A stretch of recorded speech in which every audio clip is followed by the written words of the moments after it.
Hi dear students, आज हम बात कर रहे हैं basic part third physics paper third solid state physics. इसमें जो आज का हमारा टॉपिक है वो है जालकों की मूलभूत प्रकार तथा ब्रेवे जालक। जालकों के मूलभूत प्रकार तथा ब्रेवे जालक। तो ये जो है जालकों के मूलभूत प्रकार कौन कितने होते हैं, ब्रेवे जालक हम किनको बोलते हैं। तो देखो यहाँ पे जो क्रिस्टल होता है ना, थोड़ी सी समझने की बात यह है कि जो क्रिस्टल होते हैं हमारे क्रिस्टल, ठीक है ना, जितने भी क्रिस्टल हैं इन सभी क्रिस्टलों को हमने 7 भागों में बांटा है। ठीक है ना, इन क्रिस्टलों को 7 टाइप्स में हमने यहाँ पे डिवाइड किया है। ठीक है ना, कौन कौन, तो इन 7 जो क्रिस्टल के टाइप है तो इनको हम यहाँ पे बोलते हैं क्रिस्टल निकाय। क्रिस्टल निकाय ये 7 टाइप के होते हैं। ठीक है ना, ये जो क्रिस्टल को जितने भी क्रिस्टल हैं हमारे यूनिवर्स में, ठीक है ना, उनको हमने यहाँ पे 7 टाइप्स ऑफ क्रिस्टल निकाय क्रिस्टल सिस्टम्स में हमने डिवाइड किया है। और इन सभी क्रिस्टल निकाय के करस्पॉन्डिंग जितने जालक हैं, ठीक है ना, जालक, ये जो 7 क्रिस्टल निकाय हैं, इन 7 क्रिस्टल निकाय से संबंधित जितने जालक हैं वो जालक यहाँ पे 40 टाइप्स के होते हैं। ठीक है ना, इनको त्रिविम जालक भी बोल देते हैं और जालक भी बोल देते हैं। ठीक है ना, ये बात है, त्रिविम का मतलब 3D के अंदर। ओके, तो इन 7 टाइप्स के क्रिस्टल वापस बता रहा हूँ। क्रिस्टल जितने भी क्रिस्टल हैं उन क्रिस्टलों को हमने 7 प्रकार के क्रिस्टल निकाय में विभाजित किया है। और इन 7 प्रकार के क्रिस्टल निकाय के संबंधित जितने टाइप्स के जालक होते हैं वो 14 टाइप्स के हैं। इन 14 टाइप्स के इन जालकों को हम क्या बोलते हैं, ब्रेवे जालक। ब्रेवे जालक समझ गए होंगे। ओके, तो इस बात को यहाँ पे लिख सकते हो आप, क्या लिख सकते हो कि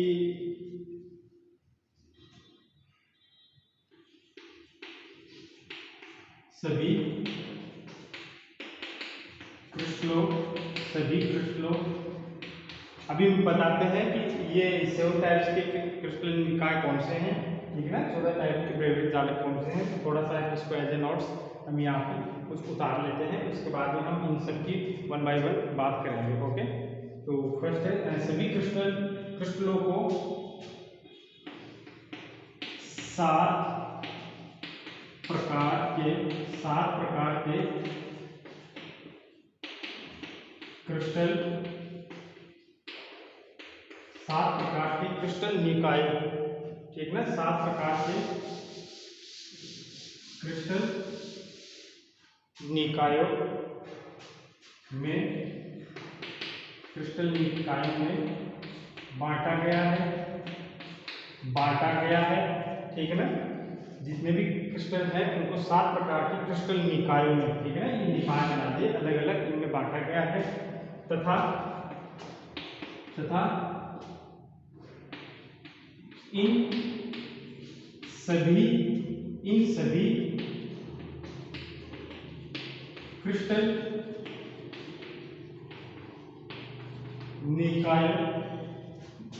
क्रिस्टल निकायों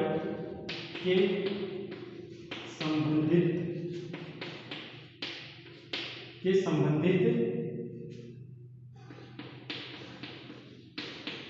जो त्रिविम जालक होते हैं, ठीक है ना, इन सभी क्रिस्टल निकाय के संबंधित जो त्रिविम जालक होते हैं, त्रिविम जालकों को, है ना, या इन सभी क्रिस्टल निकायों के संबंधित त्रिविम जालकों की जो संख्या होती है, त्रिविम जालकों की संख्या यहाँ पे 40 होती है, 14 होती है।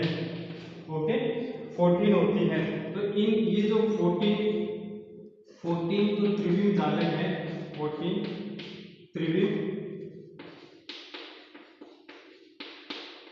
जालकों को 14 त्रिविम जालकों को कौन से जालक बोलते हैं, यहाँ पे ब्रेवे जालक। ठीक है ना, ये जो त्रिविम जालकों की संख्या 14 होती है। इन 14 त्रिविम जालकों को, ठीक है, क्या बोलते हैं यहाँ पे, ब्रेविल जालक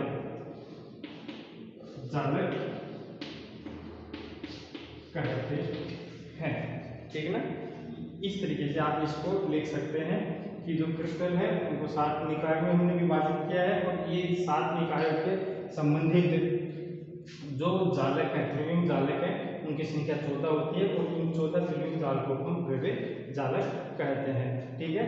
अब यहाँ पे हम एक टेबल बनाने वाले हैं जिसके अंदर ये 7 जो 7 आपके क्रिस्टल निकाय है, ठीक है ना, 7 प्रकार के जो क्रिस्टल निकाय है उनको बताया गया है।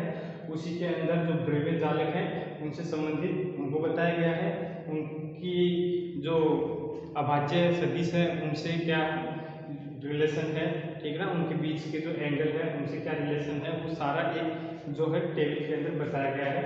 तो इस वीडियो के नेक्स्ट सेशन में हम उस टेबल के बारे में चर्चा करते हैं, ठीक है।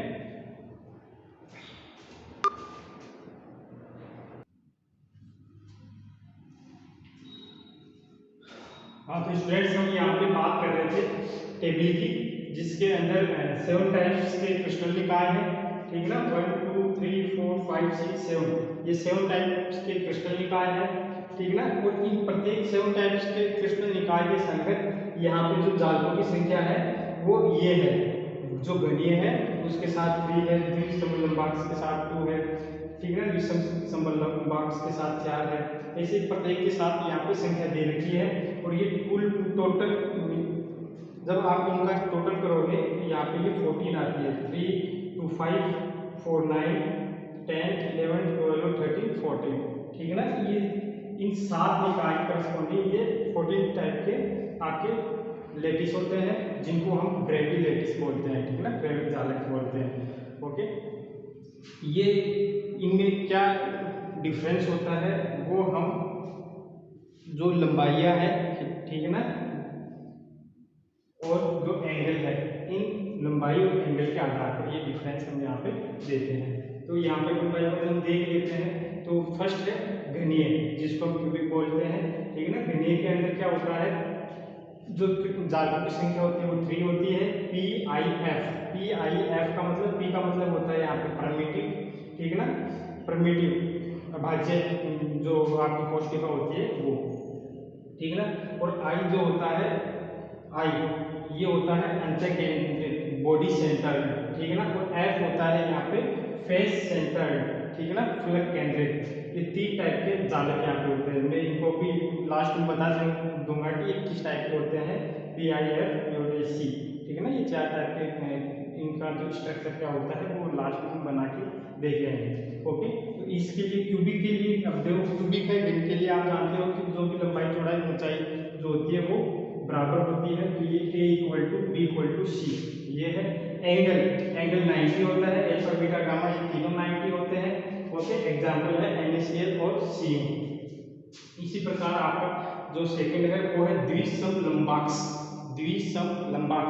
इसको इंग्लिश में बोलते हैं टेट्रागोनल। इसके साथ जालकों की जो संख्या होती है वो 2 होती है। P और I टाइप का ये होता है, ठीक है ना, P और I टाइप का। और ये इसमें जो लंबाई में जो फर्क होता है वो ये होता है कि A और B ये तो इक्वल होती है, लेकिन C इनके इक्वल नहीं होती है, ओके। यहाँ पे अल्फा = बीटा = गामा = 90, ये तीनों 90 होते हैं, लेकिन यहाँ पे जो लंबाई है उसमें डिफरेंस होता है। एग्जांपल है SnO2 और NiSO4, ओके। थर्ड है विषम लंबाक्स, ऑर्थोरोम्बिक, ठीक है ना। इसमें 4 टाइप के जालकों की संख्या होती है, PIFC, ठीक है ना।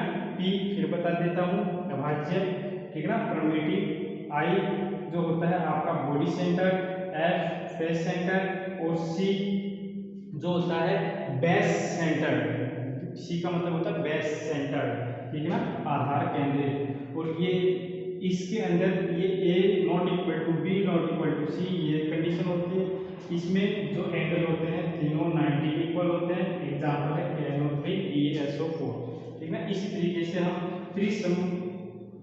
त्रिसमन्ताक्ष रोम्बोहेड्रल, ठीक है ना। इसके अंदर सिर्फ एक होता है जालक, इसकी तीनों भुजाएं समान होती हैं, लेकिन इसके तीनों एंगल तो सेम होते हैं लेकिन 90 नहीं होते, ठीक है ना। ध्यान रखना, इसके तीनों एंगल तो सेम होते हैं लेकिन 90 नहीं होते। आर्सेनिक AS और CaSO4, ठीक है ना, इसका एग्जाम्पल है। षटकोणीय हेक्सागोनल, ठीक है ना, इसमें भी जो जाल का प्रकार है वो एक टाइप का होता है, पी टाइप का होता है, ओके। लंबाई ये होती है, ए और बी दोनों सेम होती है लेकिन सी नहीं होती है। यहाँ पे जो एंगल है उसमें चेंज आ जाता है, ठीक है ना, और चेंज के आते हैं यहाँ पे एल्फा और बीटा। जो एंगल है वो 90 होता है लेकिन जो गामा होता है वो 120 होता है, डिग्री का होता है, ओके, 120 डिग्री का होता है। यहाँ पे Mg और Zn, ठीक है ना, मैग्नीशियम और जिंक यहाँ पे जो है इसके एग्जाम्पल है। 6 है एकंताक्ष मोनोक्लिनिक, ठीक है ना, इसमें दो टाइप के होते हैं, पी और सी टाइप का। इसकी तीनों भुजाएं बराबर नहीं होती है, इसमें एल्फा और गामा तो होता है 90 लेकिन बीटा 90 नहीं होता है। FeSO4 Na2SO4 और भी बहुत सारे एग्जाम्पल हो सकते हैं, यहाँ पे दो एग्जाम्पल मैंने लिखवाए हैं सभी के, ओके। सातवां है त्रिपाक्स ट्राइक्लिनिक, ओके, इसमें एक टाइप का जालक होता है, ओके। यहाँ पे भी तीनों जो भुजाएं हैं उनकी लंबाई बराबर नहीं होती है और यहाँ पे ना ही तीनों एंगल्स बराबर होते हैं, CuSO4 K2 CrO2, ये इसके एग्जाम्पल है।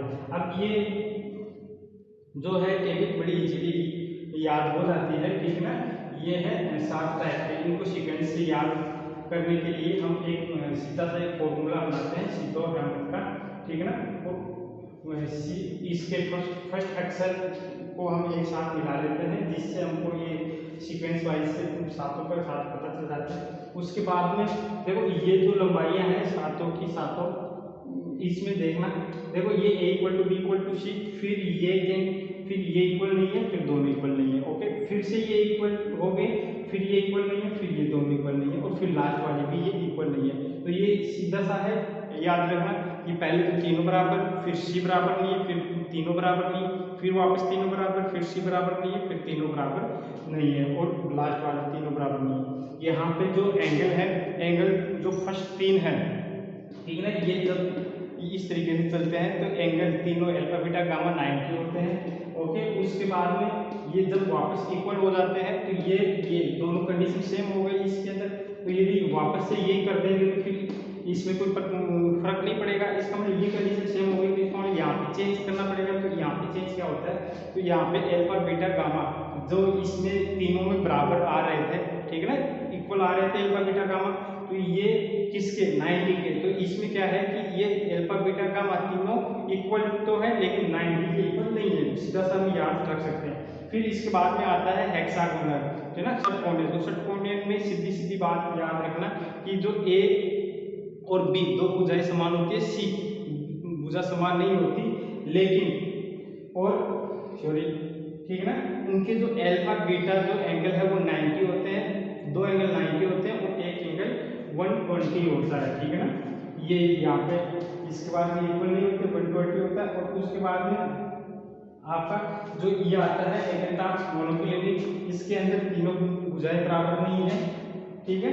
तो अब यहाँ पे जो अल्फा और गामा तो 90 होता है लेकिन बीटा 90 नहीं होता, बस इतना सा पता होना चाहिए। और लास्ट के अंदर तीनों ही एंगल बराबर नहीं होते हैं त्रिताक्ष के लिए, के लिए, ओके। तो ये सारणी थी, ठीक है। इसको आपको ऐसे भी ऐसे याद रखना है, ये याद हो जाती है, बड़ी इजी है, कोई दिक्कत नहीं है इसमें, ओके। अब एक बात मैं ये बता देता हूँ कि ये PIFC ये क्या है, इसको पॉज करके जो सीरीज है इसको उतार लेना।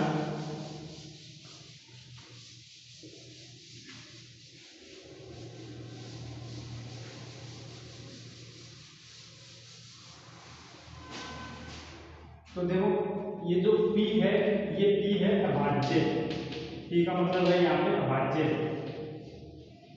परमिटिव, क्या है परमिटिव, इसका मतलब इसके अंदर या बाहर, सॉरी,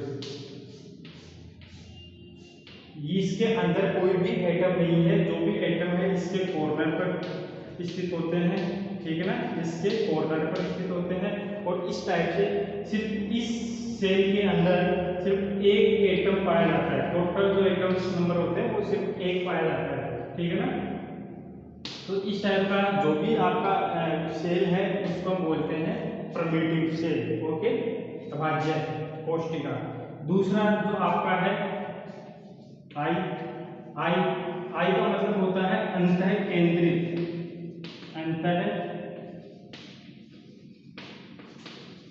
केंद्रित, ओके, ये इसका मतलब होता है अंतः केंद्रित, बॉडी सेंटर्ड। अंतर मतलब अंदर, मतलब बॉडी के अंदर, बॉडी सेंटर, अर्थात ये इस टाइप का होता है।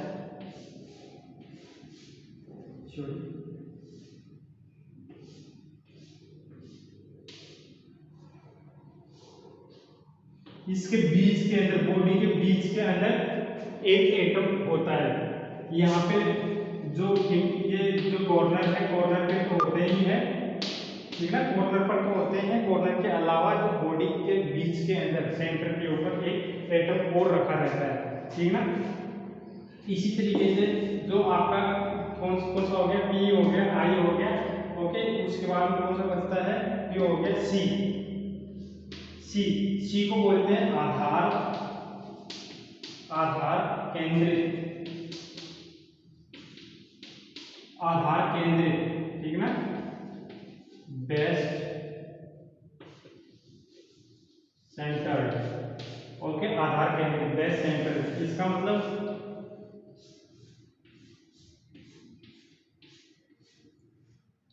आधार, आधार मतलब ये जो नीचे वाला है पृष्ठ, इसके देखो यहाँ पे प्रत्येक कॉर्नर पे तो एटम होंगे ही, ठीक है ना, प्रत्येक कॉर्नर पर तो एटम होंगे ही। इसके साथ जो आधार है, एक बार ये नीचे वाला ये और ये वाला, ठीक है ना, ये पृष्ठ, इसके ऊपर भी क्या होते हैं, एटम होते हैं, ठीक है ना। और इसके बाद लास्ट है एफ। एफ का मतलब होता है फेस सेंटर, ठीक है ना, फलक केंद्रित, फलक केंद्रित, ठीक है ना, फलक केंद्रित। तो बेस सेंटर में मतलब face centre, okay, face centre. Face centre में क्या होता है, जब कॉर्नर के ऊपर तो सभी के अंदर एटम होंगे, इसके साथ साथ इनमें जो फेस है, इस फेस, प्रत्येक फेस के ऊपर भी, ठीक है ना, एटम पाए जाएंगे, ओके। तो इस तरीके से फेस सेंटर्ड होते हैं। तो इनको आप बना सकते हो कॉपी के अंदर, ठीक है ना, ऐसे कैसे उतार लेना। तो ये था आज का हमारा टॉपिक, ठीक है। नेक्स्ट लेक्चर के अंदर हम जो क्यूबिक है उस क्यूबिक की सरल संरचना के बारे में बात करेंगे, और 1 बाय 1 कैसे करके हम बहुत सारी संरचनाओं के बारे में बात करने वाले हैं, ठीक है। तब तक के लिए धन्यवाद।